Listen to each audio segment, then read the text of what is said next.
សួស្តីបងប្អូនអរគ្នាថ្ងៃនេះខ្ញុំនឹងបង្ហាញវីដេអូអំពីដំឡើង font Unicode នៅលើ MacBook នៅពេលដែល MacBook បងប្អូន error ឬក៏ទៅបើកប្រអប់ទិញថ្មីបងប្អូនទិញ MacBook ថ្មីមិនមែនមកតាក់គឺយើងត្រូវការដំឡើង font Unicode ហើយអញ្ចឹងដើម្បីដំឡើងបានទី1យើងត្រូវ download font Unicode អញ្ចឹងនេះគឺជា font Unicode ដែលខ្ញុំ download ពី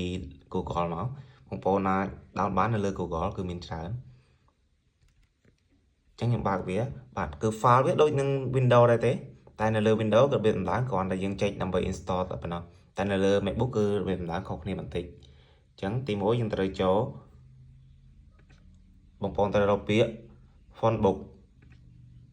ចឹងតបពីបើកមកបងប្អូននឹងឃើញ font យើងទាំងអស់នៅក្នុងនេះដោយសារខ្ញុំដំឡើងហើយខ្មែរ Unicode ចឹងវាមានក្នុងស្រាប់ហើយចឹងដើម្បីដំឡើងបានបងប្អូនគ្រាន់តែ select វាទាំងអស់មកឧទាហរណ៍ខ្ញុំ select វាទាំងអស់ហ្នឹងមកហើយបងប្អូនអាចទាញចូល font box ហ្នឹងបានសំទោស font book ទាញចូលមកគឺវានឹង install ហើយវិធីទី2បងប្អូនអាចទាញចូលមកគឺវានឹង install ហើយតែខ្ញុំដំឡើងវាម្ដងហើយវិធីសាស្ត្រទី2បងប្អូនចុចសញ្ញាបូកនេះចុចសញ្ញាបូកហើយបងប្អូនទៅរក font ឥឡូវខ្ញុំដាក់នៅលើ desktop អញ្ចឹងយើងទៅរកនេះមក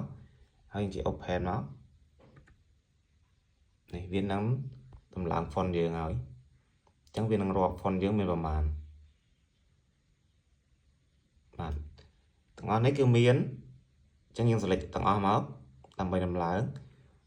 តទៅទៀតបងប្អូនគ្រាន់ចុច install check វានឹងដំឡើង font Unicode នៅលើ MacBook ហើយតែដោយសារខ្ញុំដំឡើងម្ដងហើយខ្ញុំអត់ដំឡើងទៀតទេបាទសូមអរគុណ